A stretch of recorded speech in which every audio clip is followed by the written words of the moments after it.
프로토타입 일곱 번째 시간입니다. 우리가 길을 잃었을 때는요, 지도를 봅니다. 그리고 기계가 고장나면 그 기계의 설계도를 보게 되죠.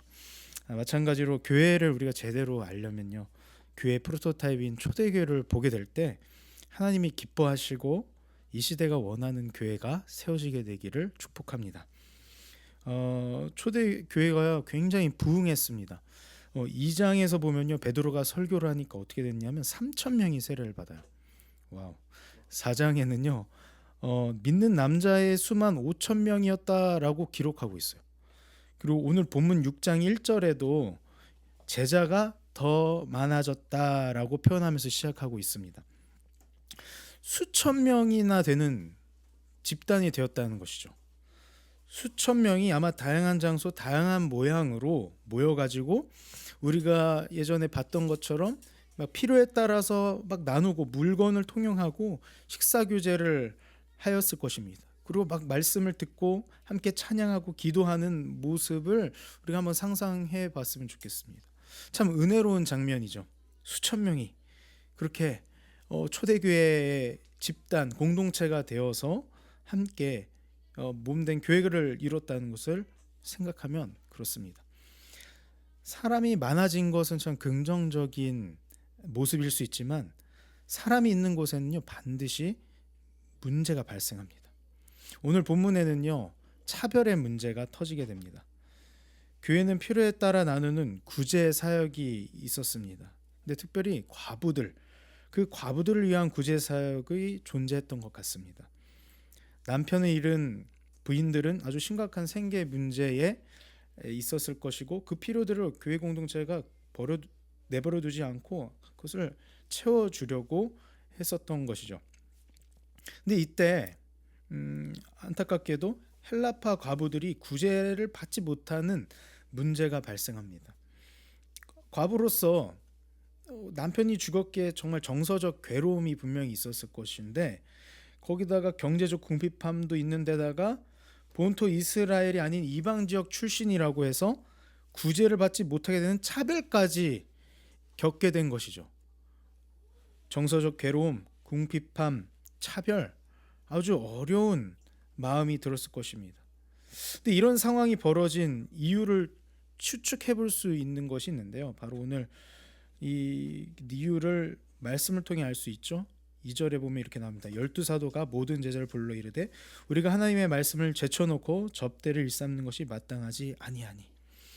이런 문제가 발생한 이유는 이런 것이죠. 이 구제 사역이라는 것을 12사도만 감당했다는 것이요. 수적 부흥이 있었습니다. 사역의 규모가 아마 커졌을 것이에요. 그러나 일하는 사람은 12명이었던 것이에요.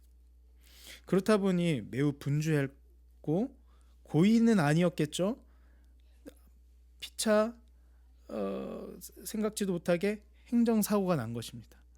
어제 오늘처럼 제가 그렇게 많이 분주했던 건 아니지만 마음과 생각과 많은 것이 분주했던 모양입니다. 오늘 뭐 이렇게 기록으로 남기게 될지 모르겠지만 그렇죠. 원래 예배 장소가 카페 안다해서 우리가 행정적으로 계속 제가 잘 담당하고 있었는데 이번 주에 누가 들어온지도 모르게 토요일 날 예약하려니까 늦은 거죠. 그리고 오늘 또 그래서 다른 데서 잡았는데 취소가 된 문자를 확인 못한 채 갔다가 오늘 이 집에서 이렇게 예배 드리고 있는데요. 그렇습니다. 이런 일이 벌어진 거예요. 차별의 문제, 이건 행정의 문제가 저한테도 이런 문제가 있었던 것입니다. 한번 상상해 봅시다.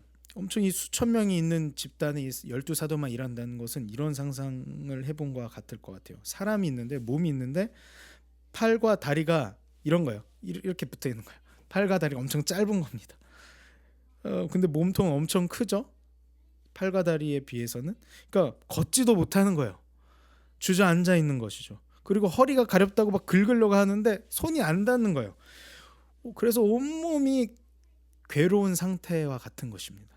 팔다리가 짧았고 가는 그 몸뚱아리, 자기 몸을 돌보지 못하는 그 몸뚱아리, 초대교회가 바로 이런 상황이었던 것이죠. 이때 12사도들은요, 제자들을 불러 모아서 회의를 하고 해결책을 만듭니다. 우리가 맨날 예배 피드백하는 모습 같은 느낌이 상상이 들더라고요. 12사도에게 몰려있는 사역을 그 회의를 통해서 분배하기로 결정합니다. 이거 보니까 문제가 있는데 이걸 분배하자. 3, 4절에 이렇게 나오죠. 형제들아, 너희 가운데서 성령과 지혜가 충만하여 칭찬받는 사람 7을 택하라. 우리가 이 일을 그들에게 맡기고 우리는 오로지 기도하는 일과 말씀 사역에 힘쓰리라 하니. 영성이 좋고요, 역량이 충만하고 사람들에게 인정받는 7집사를 세워서요, 그들에게 구제의 사역을 담당시키기로 합니다. 구제 사역팀을 만듦으로써 집사라는 사람들을 통해 구제 사역이 진행되고, 사도들은 기도와 말씀 사역에 전념하는 조직 구조를 갖추게 된 것입니다.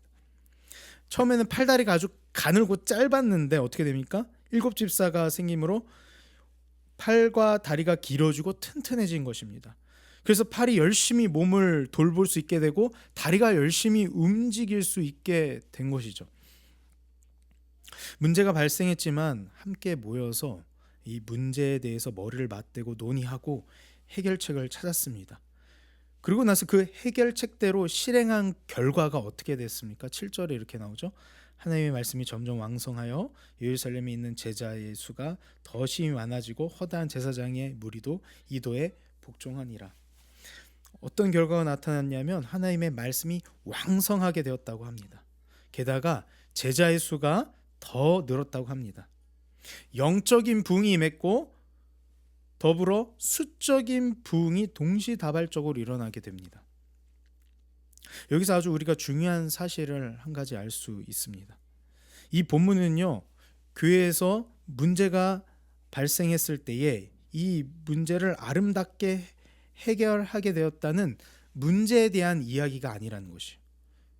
이 본문은요, 교회를 통해 도시에 하나님의 말씀이 왕성하게 되었다는 말씀에 대한 이야기라는 사실입니다. 교회 공동체의 문제를 어떻게 하면 지혜롭고 슬기롭게 해결할 수 있는 방법론을 소개한 것이 아니라 교회의 사명, 본질, 교회의 존재 목적과 정체성을 드러내고 있는 본문이라는 것입니다. 사도들이 집중했던 것은 문제 해결이 아니라 사도들이 집중했던 것은 교회의 핵심 목적을 어떻게 이룰까였다는 것이죠. 다시 말씀드릴게요. 사도들이 집중했던 것은 이 문제 해결이 아니라 사도들이 집중했던 것은 교회의 핵심 목적을 어떻게 이룰까였다는 것입니다. 사도들의 사고 회로가 이런 것입니다. 어떻게 구제 사역을 어떻게 하면 빵꾸가 안 나게 할까가 아니에요. 그들의 사고 회로는, 그들의 머리의 사고 회로는 어떻게 돌아오겠냐? 어떻게 하면 교회의 핵심 목적인 하나님의 말씀을 어떻게 하면 더 왕성하게 이 도시 가운데 일어날 수 있게 할까라는 고민을 했다는 것입니다. 교회의 핵심 목적은요, 사람을 많이 모으는 것이 아닙니다. 교회의 핵심 목적은 사람들 속에 하나님의 말씀이 왕성하게 하도록 하는 것입니다. 이것이 교회의 핵심 목적이죠. 그렇다면 말씀이 왕성하게 된다는 것은 무엇일까요? 이 말씀은요, 바로 복음입니다. 우리 구주 예수 그리스도 복음입니다. 왕성하다는 것은 헬라어 원어로는 아욱사노인데 이거는 자라나다라는 뜻이에요. 이렇게 봐죠. 식물이 자라나다, 아이가 자라나다. 한마디로 이 말씀이 왕성하게 되었다라는 것은 복음이 자라나게 되었다는 것이요. 따라서 교회의 핵심 목적은 말씀이 왕성하게 되는 것인데 복음이 자라나게 하는 것입니다. 그럼 복음이 자라난다는 것은 어떤 의미일까요? 첫 번째는 교회는 복음을 가르쳐야 합니다.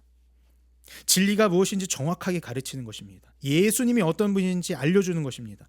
단순히 예수님은 좋은 분이셔 그냥 그런 느낌적으로 가르치는 것이 아니라 왜 예수님이 구원자이시며 예수님이 우리에게 어떤 일을 행하셨으며 그래서 우리가 그 예수님을 어떻게 따라 살아가야 하는지 철저하게 가르쳐야 한다는 것이죠. 우리가 지금 히즈쇼를 통해 예수님과 나라는 그걸 하죠. 예수님과 나 이거 하고 있죠. 이 예수님을 가르치는 것, 이 복음을 가르치는 것, 이것이 바로 복음이 자라나게 하는다는 것의 중요한 의미 중에 하나입니다. 일단 두 번째, 이 복음이 자라나게 하는 것의 의미는 복음을 전한다는 것이에요. 예수님을 가족에게 전하는 것이에요. 이웃에게 전하는 것이에요. 나라와 사회에 복음을 흘려보내는 것이고, 그리고 온 열방에 복음을 흘려보내는 것, 이것이 복음을 자라나게 하는 것입니다. 일단 이 복음을 자라나게 하는 것 세 번째 의미는 이 교회를 통해 복음을 살아야 한다는 거예요. 복음을 살아야 한다. 복음은 말과 정신 속에 살아있는 것이 아니라 우리의 삶, 우리의 일상, 우리의 모든 것을 통해 살아가는 것이 복음입니다. 삶으로 살아가는 것이 복음인 것이죠. 우리의 일상과 삶 모든 것이 하나님께 드리는 거룩한 산 제사가 되어야 합니다. 이것이 바로 복음을 살아내는 것. 따라서 정리하자면 복음이 자라나게 하다, 하나님의 말씀이 왕성하게 되었다는 것은 이 복음이 가르쳐지는 것들이 왕성하게 됐다는 거죠. 복음이 전해지는 것이 왕성하게 되었다는 것이고, 그런 실제적으로 그 성도의 한 사람 한 사람의 삶이 복음으로 살게 되었다는 것이에요. 예수님의 내용으로 자신의 삶의 내용이 바뀌었다는 것이죠. 이렇게 하는 것이 복음을 가르치고 복음을 전하고 복음으로 사는 것, 이것이 바로 교회의 핵심 목적입니다. 초대교회는요, 예루살렘이란 이 도시에 복음을 자라나게 하는 것, 하나님의 말씀을 왕성하게 하는 것이 그 초대교회의 존재 목적이었고, 그것이 성취된 것을 오늘 본문을 통해 확인할 수 있는 것입니다. 사도들은 그 목적을 성취하기 위해 문제가 발생했지만 그 문제에 함몰된 것이 아니었어요. 그 문제 속에서도 이 문제가 발생했지만, 이 문제 해결하는 건 당연하지만 교회의 사명을 온전히 감당하는 것에 포커스를 둔 것이죠. 이 핵심 목적으로 온전히 이루는 것에 포커스를 두었던 것입니다. 우리가 교회의 핵심 목적, 이 하나님의 말씀을 왕성하게 하는 것, 복음을 잘하게 하는 것을 잘 감당하기 위해서 필요한 중요한 요소들은 참 많습니다. 예를 들어 비전이 필요하고, 이에 따른 전략이 필요하고, 거기에 따른 사역과 또한 사람들이 필요한 것 등등. 근데 오늘 본문에서는 아주 중요한 요소들이 많지만 특별히 소개하고 있는 건 바로 조직이라는 것이죠. 조직이 갖춰질 때 균형이 찾아오고 도시의 부흥이 임하는 것을 오늘 본문을 통해 보게 됩니다. 여러 중요 요소 중에 우리는 조직에 대해서 생각할 때 이 성경이 말하는 조직의 본질이 무엇인지 우리 안에 이 시간 세워지기를 축복합니다. 그러니까 조직하면 딱딱한 이미지가 있어요. 조직하면 조직폭력배가 생각나는 사람도 있을지 모르겠습니다. 혹은 딱딱한 관료주의 있죠. 그래서 우리가 싫어하는 단어이기도 합니다. 조직, 막 답답해, 깝깝해, 막 이런 느낌이 듭니다. 그래서 이렇게 얘기할 수 있다. 그게 조직이라는 것에 신물이 나서 우리 한국교회에 있는 조직 문화가 또 있기 때문에, 그 체계적인 제도권이 있기 때문에 이렇게 얘기할 수 있어요. 우리는 관계 중심이야. 우리는 성령님으로 인해 자유롭게 존재하는 공동체야. 이렇게 말함으로 자유롭고 인격적인 공동체를 추구하지만 자칫하면요, 질서가 없는 혼돈을 초래하는 경우도 있습니다. 조직을 거부하고 조직을 꾸리지 않은 것들을, 조직에 대해서 쓴 마음 혹은 상처를 입어서 그 조직에 반하다가 자칫하면 질서가 없는 혼돈에 빠질 수 있죠. 하나님은 혼돈의 하나님이 아닙니다. 질서의 하나님이십니다.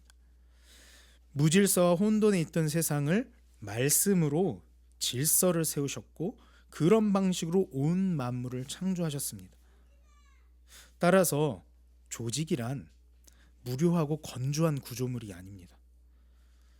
질서가 잡힌 조직은요, 하나님의 말씀을 흐르게 하는 통로가 되어버립니다. 이 조직은, 건강한 조직은요, 공동체 안에서 은사가 풀어지게 하고 은사가 사용되게 하는 장이 마련하게 하는 것이 조직이에요. 또한 이 조직을 통해서 예수님의 몸의 뼈대가 되어 예수님의 몸된 교회를 지탱하고 그 교회가 더 예수님의 몸이 명확하게 드러나게 하는 형태를 제공하는 것이 이 조직인 것입니다. 다시 한번 말씀드릴게요. 첫 번째는 하나님의 말씀을 흐르게 하는 통로가 조직이다. 두 번째는 은사들이 풀어지게 하고 은사들이 사용되어지게 하는 것이 이 조직이다. 그리고 세 번째는 예수님의 몸을 드러내는 뼈대와 같은 것이 바로 이 조직이다. 성경에는요, 이런 조직이 세워지는 모습들을 보게 됩니다. 출애굽 한 수십만의 이스라엘 백성이 광야로 내몰리게 됐죠. 그때 수많은 사람들이 있으니까요, 거기도 사람들이 많으면 늘 문제가 있죠. 문제가 터져 나왔을 때 모세는요, 혼자서 재판관이 되었어요. 그 문제들에 대한 재판을 하다 보니까 수십만에 벌어진 문제를 재판하면 하루 종일 재판만 하는 것이죠. 그것을 옆에 장인 어른인 이드로가 얘기하는 거예요. 권면하는 거. 조직을 좀 세워라. 그래서 백부장, 천부장 이런 리더들을 세우는 거죠. 그래서 그들에게 그런 위임을 하는 거예요. 재판의 일을. 모세는 장인의 말대로 조직을 세우는 것을 이 출애굽기 통해서 볼 수 있습니다. 여러분, 성경에서 보면 조직을 세움으로 질서를 찾고요, 공동체가 편해지는 것을 목격하게 됩니다. 근데 문제는요, 조직 안에 사람이 있고요, 각자 맡은 역할이 있고 또는 운영 시스템을 마련했지만 그 중요한 조직이 결국 도달해야 할, 성취해야 할 핵심 목적, 그 핵심 목적을 벗어났거나 그 핵심 목적을 잊어버리고 구조만 남았을 때가 문제인 것이에요. 조직은 참 좋고 우리 이 공동체를 유익하게 하는데, 다만 이 핵심 목적에 벗어나거나 핵심 목적을 잃어버렸을 때가 문제인 것. 뼈대만 남고 구조만 남은 것. 교회에 여러 사역이 있고 조직들이 있지만 교회의 사명인 복음을 자라나게 하고 하나님의 말씀이 도시 가운데 왕성하게 하는 것을 잃어버린다면요, 이내 갈등과 문제가 터졌을 때 이것을 수습할 방향성을 찾지 못하게 됩니다. 결국 그 조직을 어떻게든 유지하겠지만 겉모습은 뭔가 있어 보이겠지만 죽은 교회가 될 수 있습니다. 마치 사람 하나 없는 배 같은 거예요. 엔진은 돌아가고 있는데 사람 하나 없어서, 방향키 잡고 있는 사람이 없어서 막 그냥 엔진은 돌아가는, 배는 가네? 잘 가고 있나 보다 하지만 어디로 가는지 모르는 그냥 배만 남은 그런 모습과 같은 거죠. 그러나 교회의 조직이요, 하나님의 말씀을 어떻게 하면 이 땅 가운데 왕성하게 할까? 사람들의 삶이 어떻게 하면 복음을 알게 하고 복음대로 살게 할까? 그 핵심 목적에 따라 사명을 가지고 움직인다면 그 조직은 단순한 구조가 아니라 예수님의 살아있고 움직이는 몸이 되는 것입니다. 따라서 교회의 프로토타입인 초대교회에서 볼 수 있는 교회의 원형은요, 교회는 몸이라는 것이에요. 교회는 숫자가 아니라 몸입니다. 이게 설교 제목이에요. 교회는 숫자가 아니라 몸이다. 교회를 바라볼 때 우리가 이 교회 교세가 어떻게 되는지, 교인이 몇 명인지, 사역이 몇 개인지, 어떤 프로그램이 있는지, 헌금은 어느 정도인지, 예산이 얼마인지 숫자로만 바라봐서는 안 된다는 것입니다. 물론 우리가 이 숫자의 이 양적인 데이터를 잘 파악해서요, 지혜롭게 공동체를 꾸려가고 공동체 살림을 운영해 나가는 것은 중요합니다. 그건 필요하죠. 그러나 이 교회 내부의 숫자가, 교회에 갖고 있는 그 양적인 데이터가 클수록 곧 교회의 본질에 가깝다고 말할 수 있고 교회가 건강하다고 할 수는 없다는 것입니다. 숫자가, 그의 규모가 그 건강성과 살아있는 교회라는 것을 증명하지는 않는다는 것이에요. 우리나라를 생각해 봅시다. 수많은 교회가 생겼어요. 단 큰 교회들도 많아요. 그렇죠? 부흥했죠. 많은 기독교인이 있어요. 수가 많았어요. 그런데 어떻습니까? 기독교가 신뢰를 오히려 더더욱 수의 늘어남에 따라 얻었나요? 잃었나요? 다음 세대가 이 수가 늘어날수록 그 다음 세대가 그 따랐나요? 오히려 등을 돌렸나요? 떠나가 버렸지 않습니까? 교회는 숫자가 아니라는 거예요. 숫자가 많다고 살아있는 것이 아닐 수 있다는 거예요. 따라서 교회는 숫자가 아니라 몸입니다. 교회를 바라볼 때 이렇게 바라봐야 된다는 거죠. 이 교회가 몸을 이뤘는지를 바라봐야 한다는 것이, 예수님의 몸이 되었는지를 바라봐야 한다는 거예요. 교인의 수가 작더라도 머리신 예수님의 마음과 연결되어서 서로가 서로를 주께 대하듯 사랑하고 섬기고, 또한 이웃을 향해 나아가 복음을 전하고, 또 영혼들을 살리기 위해 몸부림치고 있는 예수님의 몸이 되었다면 그 교회는 살아있는 것이며, 그 교회에는 반드시 말씀이 왕성하게 되는 역사가 나타나 믿는 자가 날마다 더해진 역사가 나타날 줄 믿습니다. 여러분, 교회는 숫자가 아니라 몸입니다. 예수님은 교회를 사랑하셔서 교회를 위하여 예수님 자신을 내어주셨습니다. 예수께서 이 땅에 오셔서 십자가에 달려 죽으셨습니다. 그 몸이 찢기셨습니다. 모든 피와 물을 그 몸에서 쏟아내셨습니다. 예수님의 몸은 우리의 모든 죄악과 사망을 감당하셨고 모두 감당하여 죽으셨습니다. 왜죠? 바로 교회를 위해서 자신을 내어주신 것입니다. 에베소서 5장 25절 말씀이에요. 들어보십시오. 남편들아, 아내 사랑하기를 그리스도께서 교회를 사랑하시고 그 교회를 위하여 자신을 주신같이 하라. 남편과 아내를 사랑하는 것과 그리스도가 이 교회를 사랑하는 것, 그래서 그리스도가 교회를 위해 자기를 내어주신 것이 같다라고 이야기하는 것이죠. 남편이 아내를 위해 모든 것을 내어주듯이 신랑 예수가 신부요 교회된 우리를 위해 아낌없이 피 흘려 자신의 몸을 내어주셨습니다. 우리는 본래 간음한 자요, 우리는 본래 버림받아도 되는 음란한 자였습니다. 그래서 이런 소리 들어도 되죠. 너까지 것은 아무것도 아니야, 너까지 것은 쓰임받을 수 없어 라고, 너는 실패했어, 너는 할 수 없어, 정죄하는 소리에 침식될 수밖에 없는 자였습니다. 죄인이라는 것이죠. 그러나 여러분, 복음이 여기 있습니다. 남편 되신 예수님이 우리를 포기하지 않으셨습니다. 자신의 피로 간음하여 더럽혀지고 불결해진 우리를 깨끗하게 씻어주셨습니다. 그리고 나서 예수님은 우리를 씻으시고 너는 나의 정결한 신부야, 넌 나의 거룩한 신부야 라고 맞이해 주셨고 우리를 끌어안아 주셨습니다. 예수님은 우리를 그렇게 모든 것을 다해 사랑하시는 분이십니다. 그래서 우리는요, 사랑받는 신부입니다. 예수님의 십자가는 우리가 예수님의 신부가 되었다는 상징이요, 예수님의 부활은 예수께서 우리 곁에 영원히서 우리를 사랑하실 것이고 우리는 그의 영원한 신부가 되었다는 증거입니다.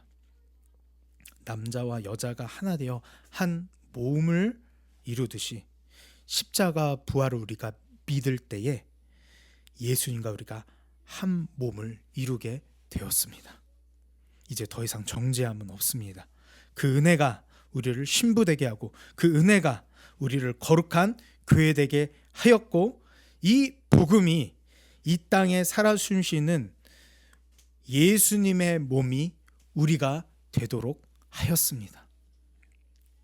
사랑하는 유언네이머 여러분, 우리 교회의 존재의 목적을요 아주 분명하게 합시다. 핏값으로 우리를 신부로 삼으신 예수님을 위해 존재합시다. 그 예수님과 한 몸을 이뤄 삽시다. 예수님의 몸이 되어 그의 생각, 그의 뜻을 따라 삽시다. 예수님의 생각과 뜻은 분명합니다. 오늘 말씀처럼 하나님의 말씀이 왕성해지는 것입니다. 예수님의 생각, 뜻은 분명합니다. 하나님 나라가 이 땅에 임하는 것입니다.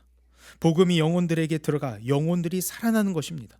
복음으로 인해 만물이 새롭게 되는 것이 예수님의 꿈이요 예수님의 소망입니다.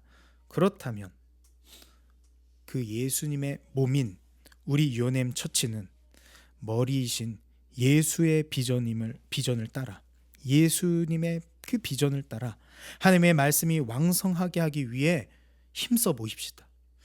하나님의 말씀이 왕성하기 위해 일합시다. 하나님의 말씀이 왕성하게 하기 위해 우리가 전략을 짜고 사역을 세워나갑시다.